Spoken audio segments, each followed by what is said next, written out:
Plak di pembuluh darah adalah salah satu penyebab tersering masalah jantung, stroke, dan lain-lain. Dan ketika orang sudah punya masalah ini, seringkali dikatakan tidak bisa diselesaikan, harus minum obat seumur hidup. Tapi di sini ada satu suplemen alami yang bisa membantu untuk mengurangi plak, mengikis plak di pembuluh darah. Namanya adalah bawang putih. Tapi bawang putih yang seperti apa? Kita simak setelah yang satu ini.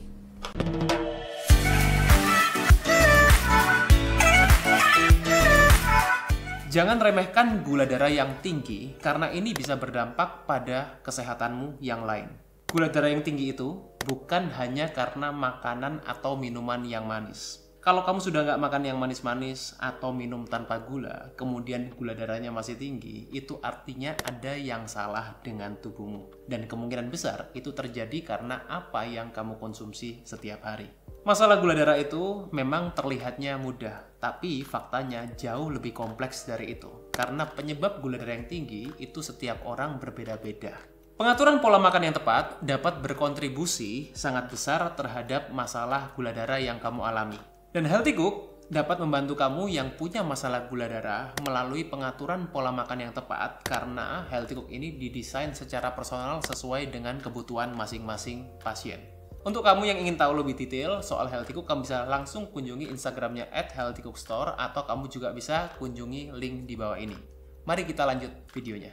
Halo Sobat Sehat, jumpa lagi bersama dengan saya Dr. Hans di channel kesayangan kita SB30 Health episode panas. Paduan nutrisi tanpa sensor. Dan kali ini saya akan bahas mengenai plak di pembuluh darah. Nah, orang seringkali kalau udah punya masalah plak ya, terutama di pembuluh darah arteri, pembuluh darah yang paling besar, ini dikatakan harus di stent, kemudian harus di kateter dan lain-lain ya, dengan cara kita minum obat seumur hidup untuk mengatasinya, karena yang namanya plak itu seringkali dikatakan irreversible atau tidak bisa dikurangi, hanya bisa dicegah supaya tidak sampai bertambah lagi dan menyebabkan penyumbatan di tempat-tempat yang lain.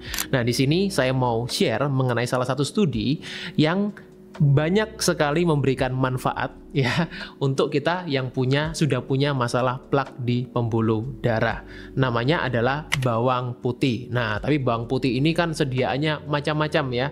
Ada dalam bentuk suplemen, ada yang dalam bentuk bawang putih fresh.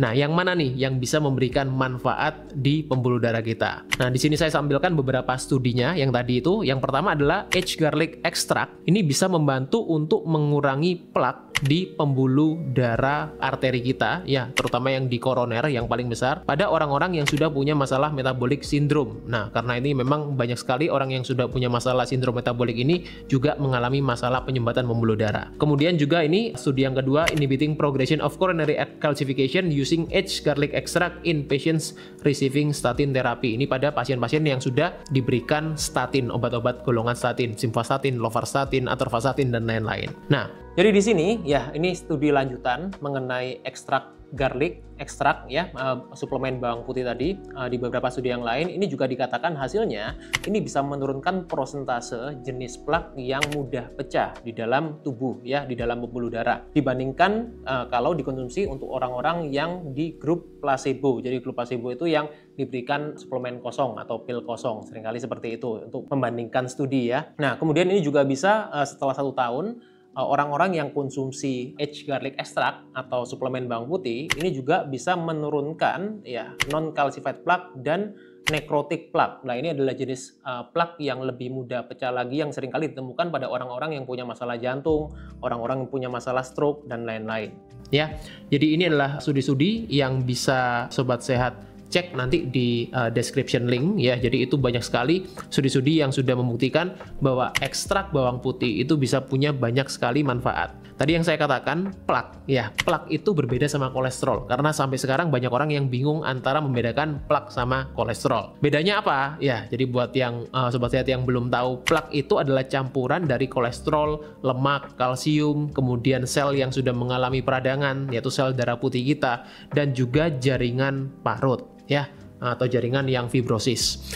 Kemudian ya plak itu menyempitkan pembuluh darah kita kalau ada di pembuluh darah, dan ini bisa memperlambat aliran darah dan kemudian juga bisa pecah. Nah kalau sudah pecah, ini yang menyebabkan orang punya masalah serangan jantung, stroke dan lain-lain, tergantung tempatnya di mana. Nah sedangkan kolesterol itu adalah senyawa alami yang diproduksi dan dibutuhkan oleh tubuh kita ya. Jadi kolesterol itu bukan sesuatu yang jahat, kecuali kolesterolnya sudah mengalami masalah. Salah satunya adalah teroksidasi. Nah, kolesterol itu dibawa oleh lipoprotein di dalam darah kita, namanya HDL, LDL ya. Bukan trigliserid ya. Kalau trigliserid itu bukan termasuk kolesterol, meskipun seringkali jadi satu biasanya di pemeriksaan lab, di faal lipid. Jadi kalau kolesterol itu tidak dibawa sama HDL, LDL, dia tidak bisa larut dalam darah kita. Nah, jenis plak yang tadi saya katakan, plak itu jenisnya banyak macam-macam ya. Tadi yang namanya LAP ya, itu adalah yang kita sebut adalah lipid plak, atau yang plak yang lebih berisiko, yang lebih gampang untuk pecah. Nah, jadi jenis plak yang di sini saya sampaikan ada beberapa jenis plak. Yang pertama adalah fibrous plak. Ini adalah plak dengan kandungan jaringan fibrosa yang dominan, jaringan ikat yang dominan. Nah, ini plaknya itu keras, jadi dia plaknya stabil, nggak gampang pecah. Yang kedua adalah calcified plak. Nah, ini plak yang mengandung deposit kalsium. Nah, makanya kenapa banyak orang yang cek kalsium score. Nah, itu yang dicek adalah yang calcified plak. Jadi, tidak semua jenis plak itu bisa kita cek dengan pemeriksaan CAC atau pemeriksaan kalsium score. Yang ketiga adalah mixed plak. Jadi, mixed plak itu kombinasi antara keduanya. Jadi, ada yang gabungan antara fibrous plak sama calcified plak. Juga ada yang dia kombinasi dengan plak-plak seperti plak yang mengandung lemak, ya, plak yang kaya lemak. Nah, di mana ini adalah plak yang tadi disebutkan di studi itu, yang namanya LAP, ya. Nah, non-calcified plak atau fatty plak atau lipid rich plak ini adalah plak yang kaya akan kandungan lemak, plaknya lunak dan mudah untuk pecah. Atau kita sebutnya adalah vulnerable plak, plak yang dia rentan untuk pecah. Yang terakhir adalah necrotic plak. Nah, ini adalah plak yang paling berbahaya. Plak ini rentan sekali untuk pecah, dan ini seringkali ditemukan pada orang-orang yang mengalami serangan jantung, adalah necrotic plak. Nah, cara untuk mendiagnosanya gimana, Dok? Kalau kita punya masalah plak, gimana caranya kita tahu plak kita itu yang calcified, yang keras, yang stabil, yang nggak mudah pecah, atau plak yang mudah pecah dan berbahaya? Cara diagnosanya macam-macam. Di sini saya sampaikan ada beberapa jenis pemeriksaan ya, yang sering kali dilakukan dan yang bisa dilakukan sobat sehat. Nah, seringkali yang dilakukan paling awal adalah coronary artery calcium atau CAC, pemeriksaan kalsium score. Orang yang punya kalsium score tinggi itu memang cenderungnya mereka punya risiko yang lebih tinggi. Tapi ya ini tidak bisa valid untuk kita mengecek plak yang non-calcified, yang tidak mengandung kalsium. Sedangkan tadi yang calcified itu seringkali kan plaknya lebih stabil ya, gitu ya. Dan ini pemeriksaannya juga non-invasif, jadi tanpa adanya tindakan-tindakan invasif seperti suntik, pembedahan dan lain-lain. Halo Sobat Sehat, ada kabar baik nih buat Sobat Sehat yang ingin mendapatkan konten eksklusif dari SB30 Health, karena sekarang kami punya WhatsApp channel. Nah, cara joinnya bisa klik link di bawah ini dan sampai jumpa di sana. Berbeda dengan kita cek yang namanya CTA atau coronary CT angiography. Nah, ini juga non-invasif, tapi ini berguna untuk deteksi dini. Ini lebih detail pemeriksaannya. Kemudian kalau kita mau kateter, ya ini ya, jadi untuk orang pemeriksaan kateter untuk dilihat. Nah, itu namanya adalah intravascular ultrasound. Nah, ini biasanya pemeriksaannya lebih detail lagi karena dilakukan tindakan invasif. Kemudian yang keempat adalah OCT, itulah optical coherence tomography. Nah, ini resolusinya tinggi. Nah, ini bisa mengidentifikasi thin cap fibroateroma. Ya, jadi ini makin tinggi lagi ya, makin detail pemeriksaannya. Kemudian yang pemeriksaan yang paling ideal sebetulnya untuk kita bisa mendeteksi plak yang aktif dan mudah pecah, itu namanya adalah PET-CT. Nah, ini dia cara untuk mendeteksi plak-plak yang seperti yang lipid tadi, lipid plak. Kemudian pemeriksaan plak yang tadi yang nekrotik itu bisa dicek dengan PET-CT. Nah, sedangkan MRI itu belum bisa ya mendeteksi yang seakurat seperti OCT atau yang IV tadi yang invasif, yang kateter. Tapi dia bisa mendeteksi komposisi jaringannya. Kalau kita sekarang ingin mengkonsumsi bawang putih, ya tentunya dalam arti untuk Sobat Sehat yang sudah punya masalah plak di pembuluh darah dan mungkin mungkin sudah melakukan cek-cek, oh ternyata saya punya masalah plak ini dok, saya punya masalah plak fibros, saya punya plak yang calcified atau yang mungkin yang non calcified tadi. Gimana caranya kita memilih jenis bawang putih? Kan bawang putih itu kan macam-macam ya, kita tahu jenisnya. Ada bawang putih yang pertama, bawang putih yang segar yang biasanya dipakai untuk masak, ada bawang putih yang dalam bentuk suplemen. Nah itu yang sering kali orang bilang, wah kok mahal ya kalau dalam bentuk suplemen. Apa nggak sama aja kalau kita konsumsi dalam bentuk bawang putih yang fresh? Nah selama ini kan kita selalu berpikir, oh yang alami itu selalu lebih baik daripada suplemen. Kemudian juga ada sekarang bawang putih yang difermentasi atau yang dikenal dengan bawang hitam. Apakah itu punya efek yang sama, lebih baik atau gimana? Nah oke, kita bahas satu persatu di sini. Ketika kita konsumsi bawang putih yang segar, sebetulnya zat aktifnya itu namanya adalah alisin. Ya, jadi alisin ini terbentuk jika bawang putih dihancurkan, digeprek misalnya dipakai buat masak. Nah, dan dibiarkan harus kurang lebih sekitar 10 menit. Nah, ya supaya apa? Supaya dia senyawanya ini bisa muncul setelah dihancurkan. Masalahnya apa? Potensinya juga bisa menurun ketika terlalu lama masaknya. Ya, jadi kalau untuk orang yang masak itu lama sekali proses masaknya dari awal misalnya sampai berjam-jam atau mungkin 30 menit aja dia udah mulai untuk mengalami kerusakan. Nah, ini yang kurang efektif ya alisin ini.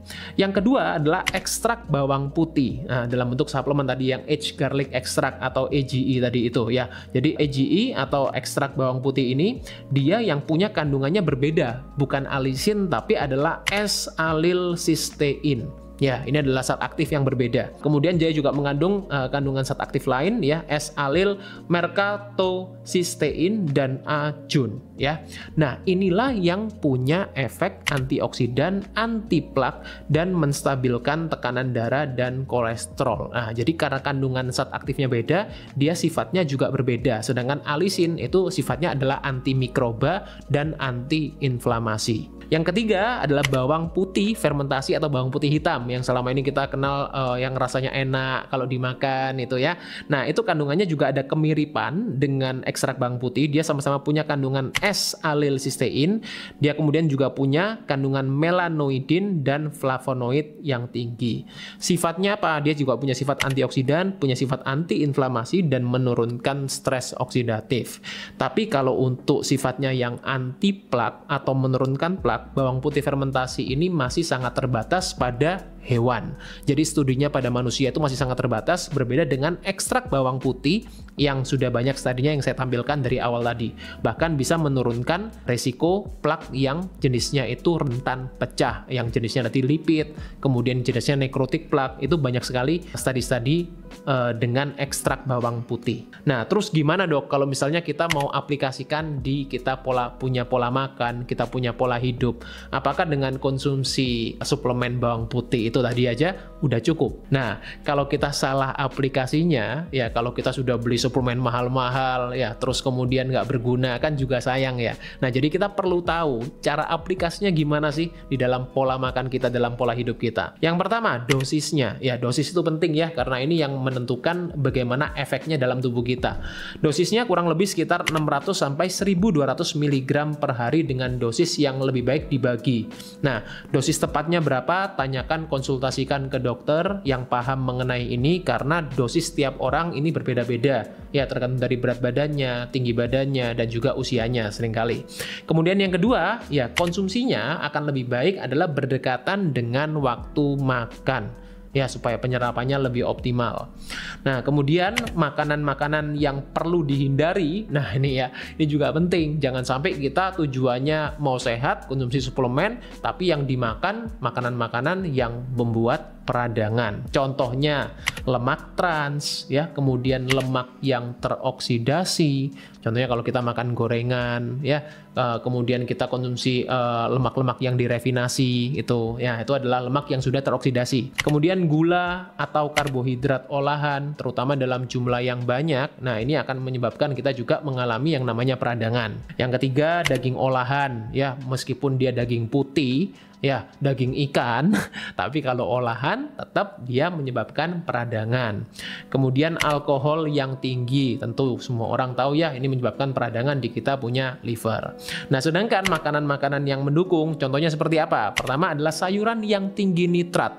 Ini punya efek yang baik untuk pembuluh darah kita, ya terutama untuk endotel kita. Contohnya seperti bayam, kale, kemudian beet, ini mereka sayuran yang kaya nitrat.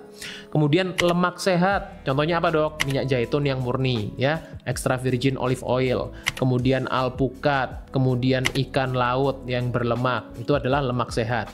Kemudian serat larut, ini juga bisa membantu ya meningkatkan potensi kalau kita konsumsi aged garlic extract atau ekstrak bawang putih dari suplemen. Contohnya didapatkan dari roll oat, ya, kemudian chia seed, kemudian psyllium. Inilah contoh makanan-makanan yang mengandung serat larut yang tinggi. Protein tentu adalah protein yang berkualitas ya, bukan cuma sekedar asal protein aja. Kemudian juga antioksidan yang terdapat contohnya seperti di dalam teh hijau, buah yang golongan berry, kakao. Kakao itu bukan coklat-coklat yang ada di minimarket, bukan ya. Ini kakao, ini coklat yang asli. Nah, kemudian juga kunyit, ini yang mengandung antioksidan tinggi. Dan buat sobat sehat yang misalnya mau konsumsi suplemen lain yang bisa mendukung ya potensi dari aged garlic extract atau ekstrak bawang putih ini, ada beberapa suplemen lain seperti omega 3, kemudian vitamin D3 dan K2, kemudian magnesium dan probiotik plus prebiotik ya. Jadi ini adalah beberapa suplemen yang bisa membantu untuk meningkatkan potensi kalau sobat sehat konsumsi ekstrak bawang putih. Jadi semoga sampai sini sobat sehat tahu bagaimana cara aplikasinya. Jangan sampai cuma minum suplemen, udah beli suplemen mahal-mahal tapi nggak bermanfaat karena kita tidak menerapkan pola hidup yang benar. Semoga bisa bermanfaat untuk sobat sehat yang punya masalah pembuluh darah, punya plak di pembuluh darah. Jadi jangan putus asa, jangan merasa berkecil hati karena udah harus konsumsi obat-obatan seumur hidup, meskipun ini ya tidak bisa menggantikan obat sepenuhnya kalau pola hidup Anda tidak diperbaiki. Semoga bermanfaat, stay fit and stay healthy. See you.